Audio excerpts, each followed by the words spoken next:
Vatsim-pana etny pasteur Ratovelo Roger. Afaka isika riavana.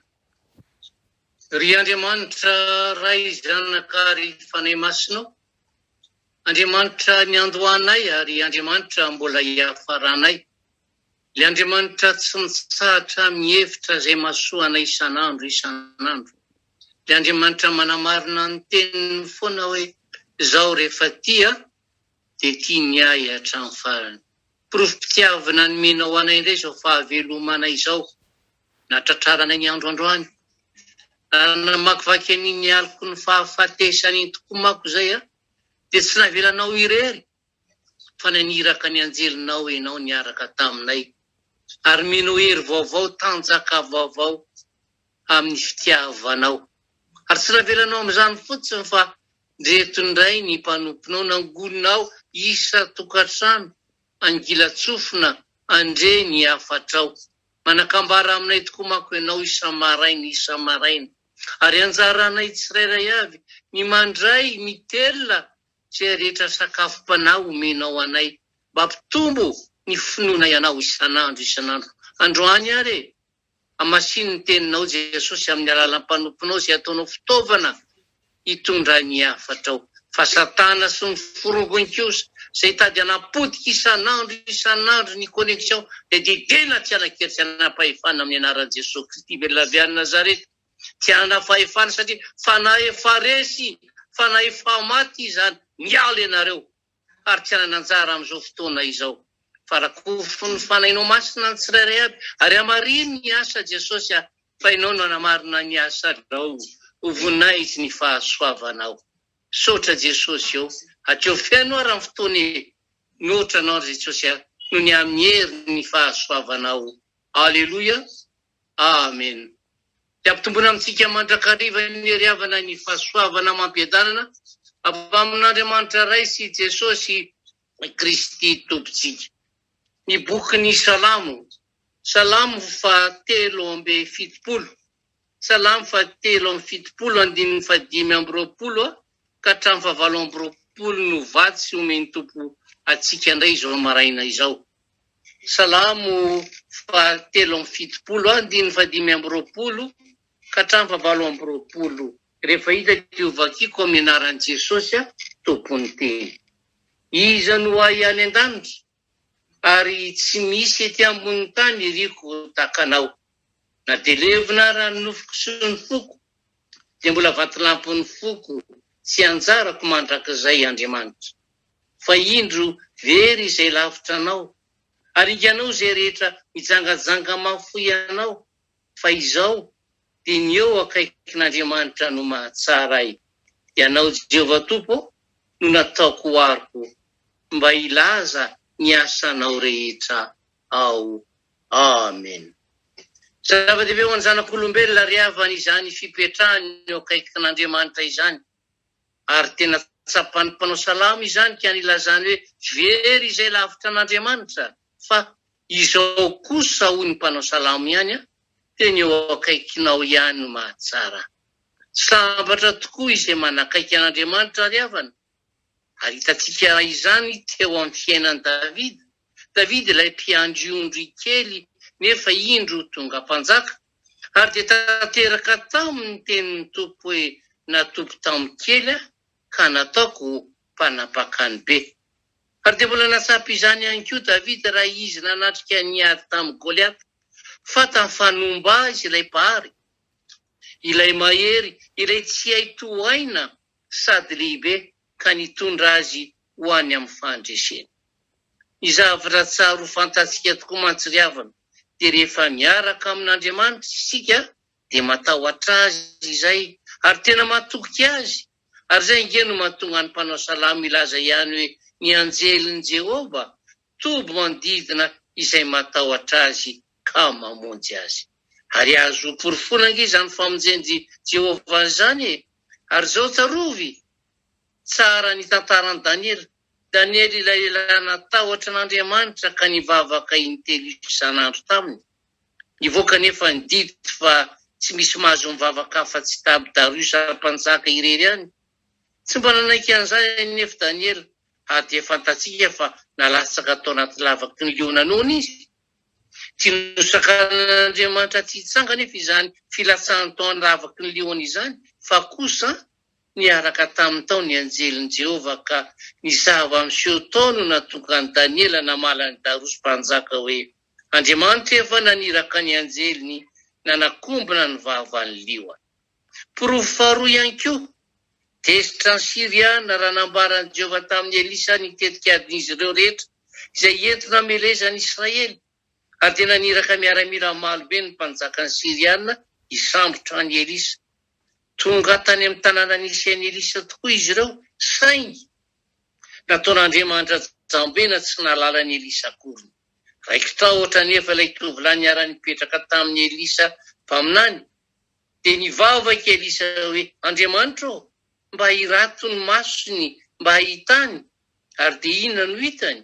Ka dia siafo avy any an-danitra no hitany manodidina any Elisa. Ry havana, izany no zavatra iainan'izay rehetra eo akaikin'Andriamanitra. Izany no zava-miseho rehefa tian'Andriamanitra no maniraka ny anjeliny hiaro anao. Ary izay no ilazako aminao hoe tsy aleonao ve arovany anjelin'i Jehova toy izay arovany anjelin'ny mamona na arovany anjelin'ny demonia? Ary nahoana no tsy ny anjelin'i Jehova Andriamanitra no avelanao hiaro anao fa mbola lasa ianao mitady vonjy amin'ny hery hafa ary manakaiky azy ireny dia ny voninahitra sy ny harena ary ny fahaizana sy ny sisa sy ny sisa. Toy izany ihany koa ianao ry havana malalo amin'ny tompo. Manaova toa an'i Davida, manekeny eo akaikin'Andriamanitra, matokia azy amin'ny fonao rehetra, ny sainao rehetra ary ny fanahinao rehetra. Fa sambatra izay matoky sy manana azy ao am-po. Ko diovy ny fotsika ry havana mba ahafahan'ilay tompo tiantsika onona ho anatsika. Fa hoy tokoa mantsy izy hoe sambatra ny madio am-po fa izy no ahita an'Andriamanitra.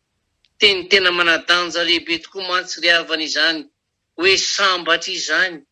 Tsy tsaroantsika tokoa ve ilay nitenenan'i Jesosy tamin'ny Petera, voalaza ao amin'ny Mateo 4:5-10 ka hatramin'ny 7:10. Ilay hoe nanaovandandry tenenana Jehovah Jesosy tamin'ny Petera hoe sambatra ianao ry Simona Barjona. Fa rehefa nolazain'i Jesosy amin'ny Petera izany dia nomeny Jesosy azy ny fanalahidin'ny fanjakany lanitra ary indro ny fahefana rehetra, ka izay fatora amin'ny Petera dia voafatotra ary izay rehetra vahany dia voavahany an-danitra. Ary izany dia avy nalazana hoe sambatra ve isika raha toy izany ihany koa mbo mahiaina atsika. Efa nomeny Jesosy atsika tokoa ny izany fahefana izany ry havana, ary miteny amintsika izy hoe rehefa eo akaikin'Andriamanitra isika dia mahay manao ny zavatra rehetra. Araka ny voalaza ao amin'ny Filipianina 4:7-13 hoe mahay ny zavatra rehetra ao amin'ilay mampahery ahy.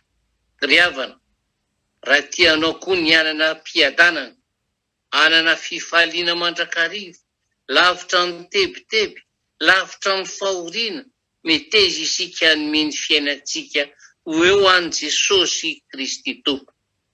Fa rehefa tafaray aminy isika dia azo izany fiadanana izay tsy azon'izytsika eto amin'izao fiainana izao. Fa izao tontolo izao dia ampitondra antsika fahoriana. Fa ilay Andriamanitra kosa hitondra antsika any amin'ny fiadanana tsy misy fitana. Fa izy ilay andrin'ny fiadanana no efa hitoetra miaraka aminao. Izy ilay zanak'Andriamanitra velona tonga hamonjy ahy sy anao. Ry havana malalo amin'ny tompo, maneke ankehitriny fa ny tompo no mpamonjy sy mpanjaka eo amin'ny fiainanao ary ampandrosoy ao am-ponao izy. Raha te ho mpandresy ao amin'ny fiainantsika ary isika ry havana, ampandrosoy Jesosy fazavela hipitrapitra ao ambaravarany fotsika ary meteza ampandresy miaraka aminy, satria ilay efa naresy izao tontolo izao no efa miaraka amiko sy aminao. Ilay tompon'ny fiainana mandrakizay, ilay lalana tongavana sy andovana ny fiainana mandrakizay, izy no efa miteny hoe tsy andao na ho ianao mihitsy aho. Eny, izao no tsy miova omaly sy anio ary mandrakizay. mahireza ry havana meteza hiaraka amin'Andriamanitra ho eo akaiky satria eo ihany no ahitantsika fahasambarana mandrakizay. Amen. Ivavaka sika ry havana. Rahalahy tsara voninahitra no mbola tolotra ianao ry mpamotsakanay. Fanambaranao taminay tokoa fa tsara leo anilanao. Satria tsy mitsahatra ny miaro anay isan'andro ianao. Mihevitra izay mahasoa anay foana ianao. Indrisy anefa fa ny zavatra ataonay zanak'olombelona dia ny manalavitra anao hatrany. Mampilatsaka ny ranomasonao hatrany. Mampikaikaiky anao misy inona ihany re. Mbola ho azoko atao amin'ireto zanak'olombelona reto mba hanatoana ny hipetrahany ato anaty. Reto ilay zanak'adala nandre ny afatrao androany ka mba hiteny hoe hiainga aho ka hiverina eo amin'ray. Fa any misy ny fiadanana, any misy ny fahasambarana, an'ilay misy ny tsara indrindra efa voaomana.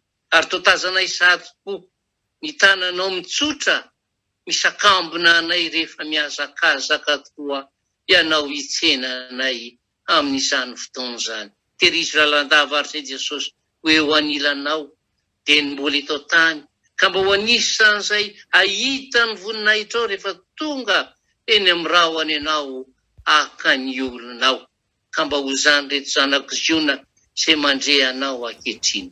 Matoky a Jesosy fa izay rehetra manana olana, manana fahasairanana, manana aretina aza ela fanay masino midina kafao izay ampahafantaro aminay tsirairay avy fa eo akaikinao tokoa no tena mahatsara anay. Ary tonony aminay tsiray avy ny fahasoavanao. Nitsotra masonao ka hitenenanao hoe hitahy anao any Jehovah ka hiaro anao.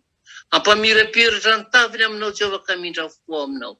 Hanandratra ny taviny aminao Jehovah ka hiteny aminazy ireo ianao hoe aza matahotra ary ilay vovonjy izao ombanao mandrakariva ambara-patonga ny fataperan'izao tontolo izao. Atolotra ianao trany dera sy ny anjara voninahitra Jesosy fa ny fahatsarany, ny fahasoavany ary tolory anay tsirairay avy raha mbola makivaky ny tontolo androandroany izay ambanin'ny fahasoavanao. Sotra Jesosy, sotra fanay masonao. Alleluia.